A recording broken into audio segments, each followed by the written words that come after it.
Jadi contoh sederhana, contoh. Sama-sama seorang anak sekolah punya HP. Yang satu dia ngabisin pulsa terus, dia minta orang tuanya pulsa terus karena untuk game, untuk ya metaverse dan sebagainya. Tapi siswa yang satu dia bisa dapat duit, misalnya yang paling sederhana jualan pulsa umpamanya. Tapi yang lebih canggih adalah dia bisa jadi seorang affiliate ya, atau semua bisnis di internet yang lain. Nah ini bedanya. Tapi seseorang anak yang punya financial literasi, dia HP itu dianggapnya sebagai sebuah aset.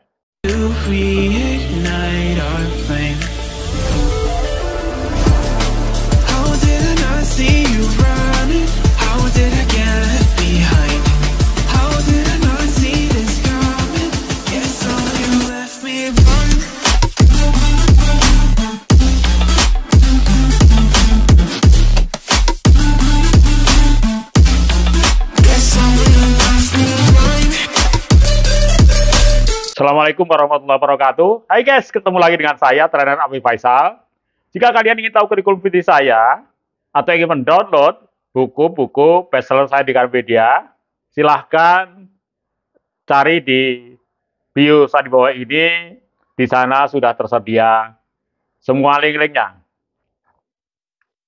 Kali ini kita akan ambil topik, If you want to be rich, don't go to school, bagian kedua. Ya, sekali lagi, if you want to be rich, don't go to school, bagian kedua. Jadi kemarin bagian ke-1 sudah.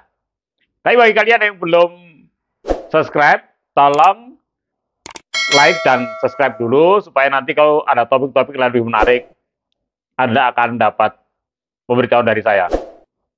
Dan sebelumnya saya sarankan pada Anda untuk menyimak bagian satunya dulu, ya, supaya tahu juntrungannya gitu ya. Jadi sekali lagi saya sampaikan bahwa judul video ini saya ambilkan dari sebuah buku bestseller dari Robert Kiyosaki, di mana beliau termasuk mempertanyakan apakah sekolah bisa membuat seseorang menjadi kaya. Jadi jawabannya tergantung kurikulum sekolah itu menyiapkan siswa untuk menjadi pengusaha kaya apa tidak. Pada bagian kedua ini, ya, jika Anda atau lembaga pendidikan ingin menyiapkan siswa yang jadi pengusaha sukses, ini sekurang-kurangnya ada diperlukan 5 substansi kurikulum, ya, 5 substansi. Yang ke-1 adalah membangun mindset entrepreneur, ya. Jadi mindset entrepreneur adalah cara berpikir atau pola pikir yang khas yang dimiliki oleh seorang pengusaha. Jadi teman sekalian, berwirausaha itu bukan hanya sekedar menyangkut kemampuan teknis, ya, berproduksi, menjual, marketing, bukan hanya itu. Tapi yang utama dari seorang pengusaha adalah attitude, ya, dari attitude yang mendorong satu, punya passion untuk berinovasi atau tidak. Jadi kalau seseorang memiliki attitude berupa passion, ya, untuk terus berinovasi, maka dia berbakat menjadi seorang pengusaha sukses. Dan yang kedua adalah apakah berani mengambil risiko apa tidak. Nah, jadi wirausahawan itu selain passion juga keberanian untuk mengambil risiko. Kemudian yang ketiga, bisa melihat peluang yang bagi kebanyakan adalah dianggap hambatan. Jadi begini gampangnya. Misalnya dulu, setiap orang tua ini selalu punya masalah ketika pada pagi hari, ya, sementara orang tua sendiri harus berangkat ke kantor, mungkin juga ibunya juga ke kantor juga, dia harus ngantar ke sekolah pada waktu bersamaan. Nah, ini hambatan atau masalah bagi semua orang yang punya anak sekolah. Nah, ini bagi seorang pengusaha, ini adalah peluang. Nah, akhirnya muncul apa? Jasa antar anak sekolah. Nah, seperti itu, ya. Yang keempat adalah siap menerima kegagalan, siap ditipu. Nah, ini suatu kali pernah ini Pak Dahlan Iskan dalam sebuah seminar ini ditanya oleh seorang pengusaha baru gitu ya. dia minta resep seperti apa atau apa yang menyebabkan Dahlan Iskan ini menjadi pengusaha sukses. Maka jawaban beliau mengejutkan. Dia malah menjawab, saya doakan Anda gagal. Ya, gagal lagi, kemudian ketipu. Loh, kenapa demikian? Kemudian Pak Dahlan Iskan menjawab bahwa mumpung duitnya masih ada. Dan nanti kalau gagalnya nanti belakangan, duitnya sudah habis, nanti sudah gagal, duitnya habis. Sekarang duitnya masih ada, modalnya masih ada. Jadi mending gagal dulu, mengalami gagal dulu. Dan juga mengalami ditipu. Ya, jadi termasuk pengalaman saya sendiri juga saya sudah hampir 3 kali kena tipu. Nah, sekarang bagian kedua. Bagian kedua dari substansi kurikulum yang harus ada, yang menjamin sekolah itu bisa mencetak seorang menjadi pengusaha. Yang kedua adalah di sekolah itu siswa perlu diberikan pengetahuan untuk memulai berbisnis atau berusaha. Ya, ini yang satu adalah mereka perlu diajari mengidentifikasi minat dan keahlian mereka masing-masing, ya, dan passion masing-masing. Jadi ketika masuk sekolah mereka harus ditanya, kalian suka di bidang apa, dan apakah kalian sudah menguasai bisnis tertentu, atau minatnya di bidang apa. Ini selalu ada pertanyaan pertama ketika dia masuk ke sebuah lembaga pendidikan yang ingin mencetak pengusaha siswanya jadi pengusaha kaya. Kemudian juga diajari di sekolah itu, yang kedua, belajar untuk melakukan survei pasar. Jadi gini guys, jadi era digital ini sudah ada perubahan tren ya.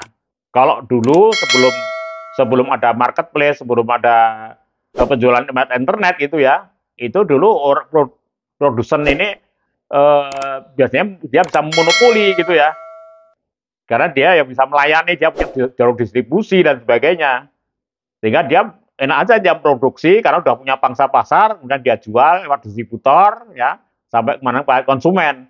Sekarang nggak bisa guys, sekarang dalam satu produk aja sekarang supply-nya sudah ada, sudah banyak sekarang suppliernya, ya, karena sekarang perorangan pun bisa melayani ya sebuah produk itu, ya, semua bisa melayani pakai marketplace. Nah, oleh karena itu sekarang dalam era digital ini yang paling utama ketika kita masuk ke pasar adalah kita melakukan survei apa yang sedang ngetren sekarang ini, apa yang disukai pasar, misalnya sekarang skincare misalnya ya, atau kalau kuliah apa seperti itu. Dia survei dulu. Apa yang paling dibutuhkan konsumen dan harus menghitung berapa banyak kompetitor yang sudah masuk. Nah ini, jadi yang kedua, ya, ketika belajar di sekolah yang ingin siswa jadi pengusaha adalah belajar melakukan survei. Nah, yang ketiga juga sesudah produk tadi diketahui ya, produk jasa yang tadi ngetren dan dianggap masih profitable, masih prospeknya masih bagus gitu ya. Nah, sekarang dia harus bisa membuat roadmap, membuat gambaran umum ya dari bisnis itu yang dijalani, harus diberikan pada siswa itu. Kemudian yang keempat adalah menghitung biaya produksi. Ya. Jadi kalau sudah ditentukan sekarang, oh ini saya ambil produk atau jasa X misalnya, maka dia harus bisa menghitung atau diajarin di sekolah itu menghitung biaya produksi, harga pokok penjualan berapa, ya, kemudian profit yang mau diambil berapa, nanti pajak berapa, ya. Nah, seperti itu. Kemudian yang kelima adalah melakukan strategi marketing dan branding. Jadi di sekolah itu harus diajarin juga strategi pemasaran dan branding. Sekarang kita masuk ke bagian ketiganya. Bagian ketiganya menjawab dari pertanyaan Robert Kiyosaki tadi, ya. Apakah sekolah bisa mencetak seorang menjadi pengusaha kaya apa tidak, adalah di sekolah itu siswa perlu diberikan pengetahuan tentang investasi. Ya, apa beda investasi dengan tabungan ini? Ini perlu dipahami juga. Ya, jadi kalau menabung atau tabungan itu dia hanya mengamankan uang sekarang, tidak ada risikonya. Apalagi kalau masih di bawah 2 miliar, maka masih dijamin oleh Bank Indonesia. Ya. Nah, sekarang investasi. Bedanya tabungan dengan investasi, kalau investasi itu kita keluarkan uang saat ini, gitu ya, itu bukan untuk kebutuhan jangka pendek, tapi untuk kebutuhan jangka panjang, ya, bahkan menikmatinya tidak bisa sekarang, tidak bisa bulan depan, tidak bisa, tapi kadang-kadang baru tahun depan atau 2 tahun lagi. Itu investasi, ya. Tapi dengan berjalannya waktu itu diharapkan dia akan menciptakan atau tumbuh ya uang kita itu akan semakin bertambah banyak. Itu investasi ya. Nah, kalau Anda ingin investasi tetapi tidak mau jalanin bisnis karena gitu Anda tidak suka ribet atau Anda merasa nggak punya bakat bisnis, Anda berinvestasinya di pasar saham ya atau titip modal pada teman itu boleh termasuk berinvestasi atau titip modal pada saudara yang pengusaha ya. Oke, ya. Bagian keempat yang perlu diajarkan di sekolah kalau menginginkan siswanya menjadi pengusaha sukses adalah siswa perlu diajarin financial literasi. Apa financial literasi itu? Jadi kemampuan financial literasi adalah kemampuan seseorang untuk memahami dan menggunakan uang, terutama ya, menggunakan uangnya dulu. Kemudian juga menggunakan aset ya, secara efektif ya, secara efektif. Sama-sama seorang anak sekolah punya HP. Yang satu dia ngabisin pulsa terus dia minta orang tuanya pulsa terus karena untuk game, untuk metaverse dan sebagainya itu. Tapi siswa yang satu dia bisa dapat duit misalnya yang paling sederhana jualan pulsa umpamanya. Tapi yang lebih canggih adalah dia bisa jadi seorang affiliate misalnya ya atau semua bisnis di internet yang lain. Nah, ini bedanya. Jadi ini namanya financial literasi. Jadi anak yang pertama tadi dia tidak punya financial literasi. Jadi HP tadi dia hanya digunakan untuk konsumsi, tidak menghasilkan uang. Tapi seseorang anak yang punya financial literasi, dia HP itu dianggapnya sebagai sebuah aset yang bisa menghasilkan uang. Mahasiswa misalnya, orang tuanya cukup kaya sehingga dia berangkat kuliah pakai mobil gitu. Nah, ini kalau mahasiswa yang tidak punya financial literasi, maka dia gagah-gagahan dengan mobil itu. Bahkan dia minta yang ya, sekarang banyak kejadian ya, pakai flexing gitu ya, minta mobilnya mobil yang mahal gitu ya untuk cari cewek dan sebagainya. Nah, tapi ke seorang mahasiswa yang punya financial literasi itu malah dia minta izin orang tuanya untuk dijual mobilnya. Dijual, dibelikan sepeda motor. Tentu satu mobil yang baik bisa beli sampai 8 sampai 10 sepeda motor. Kemudian disewakan ya, dia pekerjakan itu ya anak-anak yang tidak punya kerjaan, yang di PHK, dia kasih pinjami motor ya untuk menjalankan misalnya ojek online. Misalnya, maka dia bagi-bagi ya, entah berapa bagiannya. Nah, ini namanya seorang mahasiswa yang punya financial literasi. Dia nggak apa-apa kuliah pakai sepeda motor, tapi dia setiap bulan dia dapat income. Nah, bagian kelima, jika sekolah ingin siswanya lulus bisa menjadi pengusaha sukses, harus diberikan juga soft skill. Ya, apa itu soft skill? Soft skill adalah kemampuan personal dan interpersonal ya, yang memungkinkan seseorang berinteraksi secara efektif dengan orang lain. Ya, jadi bisnis dalam berbagai situasi. Jadi bisnis itu adalah relationship. Orang yang berhasil dalam relationship itu dia akan sukses bisnisnya karena dia punya barang relasi. Dengan punya barang relasi otomatis dia kalau punya barang dia bisa laku. Ya ini contohnya, contoh sederhana. Nah, ini ada beberapa soft skill yang penting yang perlu diajarkan ya pada siswa di sekolah yang pengen siswanya ini jadi pengusaha sukses. Maka yang pertama soft skill yang penting adalah memiliki trust ya. Trust, amanah ya. Trust, amanah, disiplin ini di dalam survei yang dilakukan oleh Thomas Desenli ya, itu dia mengatakan bahwa keberhasilan ya para CEO di dunia ini dia sudah meriset 733 orang ya pengusaha sukses itu membuat peringkat 1 sampai 100, maka peringkat 1 sampai 5 itu adalah masalah trust ya. Kemudian yang kedua adalah amanah ya. Kemudian juga dia disiplin. Kemudian yang ketiga tadi dia pinter, punya relationship yang bagus. Ya, ini contohnya ya. Kemudian soft skill yang penting juga yang kedua adalah berpikir positif dan bisa apresiasi orang lain. Ya, ini kelanjutan dari tadi. Kita bisa punya hubungan langgeng dalam bisnis itu kalau kita bisa berpikir positif dengan relasi kita.